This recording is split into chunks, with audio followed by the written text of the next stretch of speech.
Hi friends, I am Maya Ashtamurthy. Please lend your ears to my audio story. Will I see him again? From the book My Precious Dreams by Rajan V. Kokuri. Rajan V. Kokuri hails from Attur village, Thrissur district in Kerala. He has published two books, I Remain Forever Yours and My Precious Dreams. Author has received certificate of appreciation for the book I Remain Forever Yours, which has been featured as India's one of the top 100 debate novel under the survey of Literature's Light and Critics Space Literary Journal in March 2019.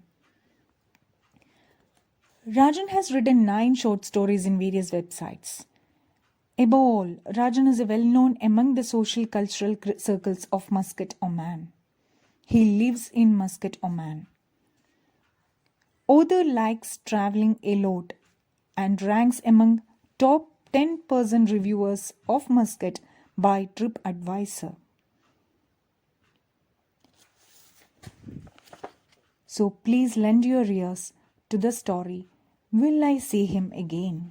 From the book My Precious Dreams.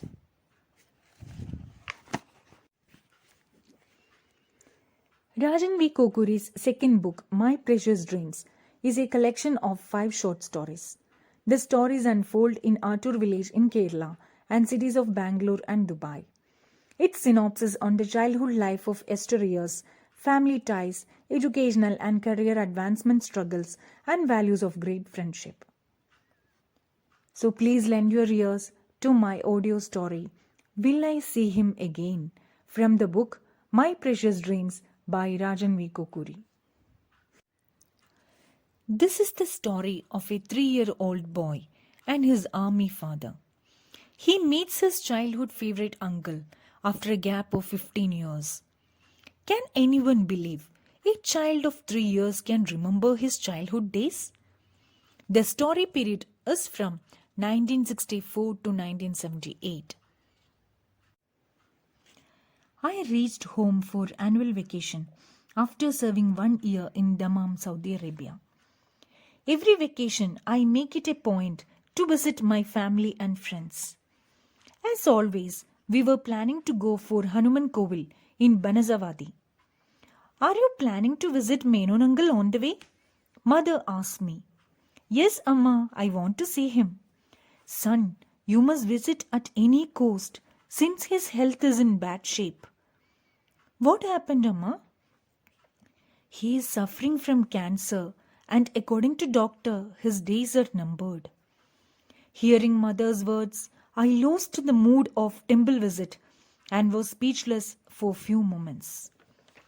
I was recollecting uncle and auntie visit on the previous year also.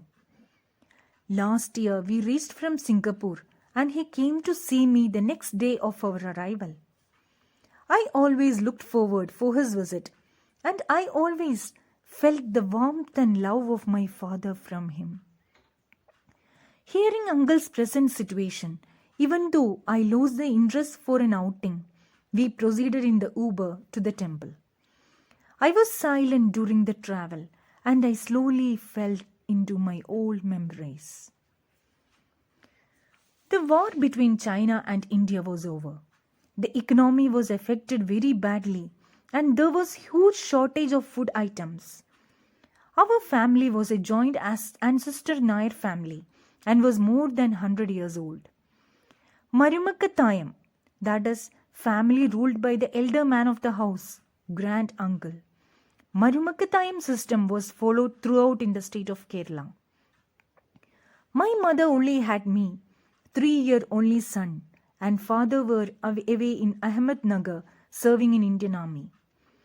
I was just 3 years old, but very well remember crying seeing the photo of Kennedy in a Malayalam newspaper after his death. This story was well narrated to me from time to time by both the parents and stayed in my memory very clearly. Even we had enough rice and vegetables in the house, being a farmer's family, but the whole village was shortage of food.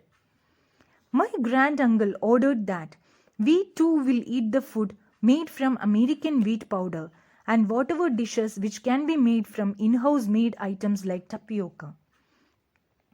My mother received a post letter from the dad along with the train ticket to Ahmednagar. One of dad's colleague was returning to military quarters where dad was serving. Amma stood by the side of a main door of the Taravada when my grand uncle was having wheat porridge after the puja in the nearby temple. Mother told to Ammaman, Etan, that is a name called for husband by ladies also, has sent me letter and train ticket to join him. Do you want to escape from the food shortage crisis area?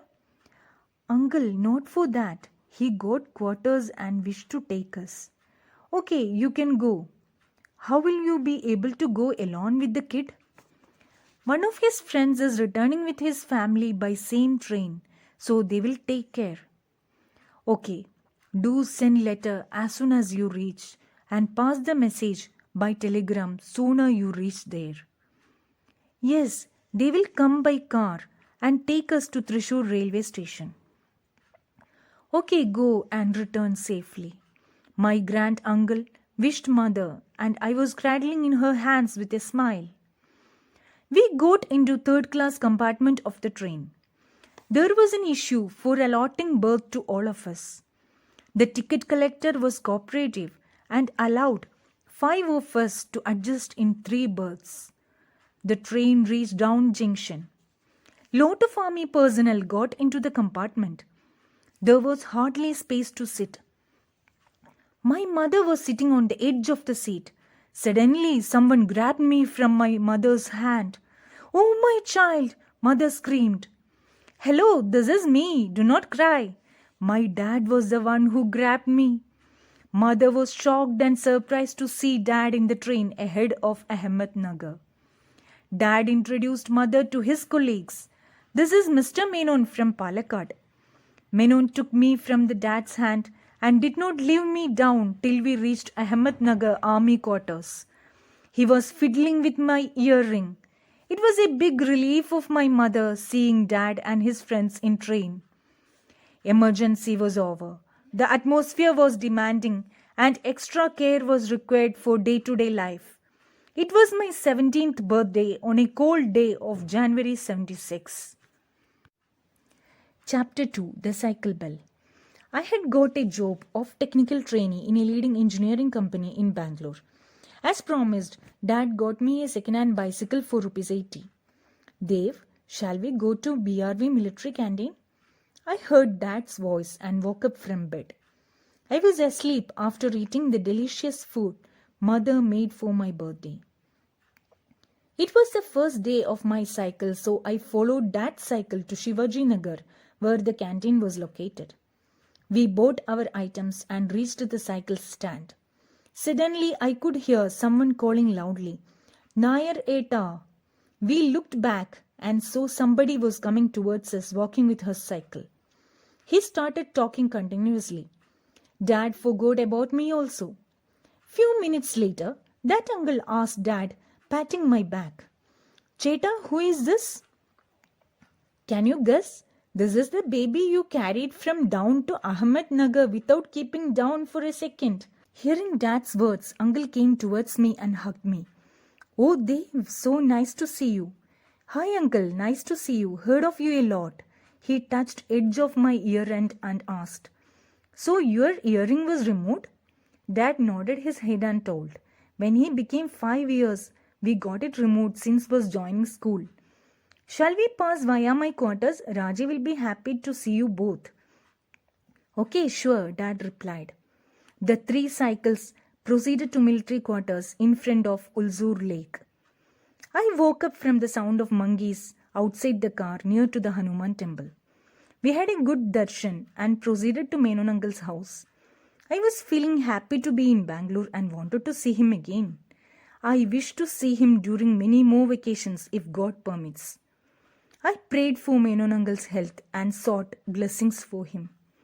When we reached, Menon uncle's daughter welcomed us. Menon uncle was sitting in a chair in the front hall. As soon as I reached him, he tried to get up. But I sat down on the floor and hugged him. Uncle, it is so nice to see you. Son, I was waiting to see you. After a few minutes' talk, we got up to leave. Menon uncle's eyes was filled with tears. I hugged and kissed him and said, Uncle, everything is going to be fine. You will recover soon. I was not able to control my tears while going to the car. I know he can't carry me again as he carried when I was 3 years old, but I was sure I can feel the warmth of his touch. Some incidents are etched in mind forever, and I wish to cherish them forever.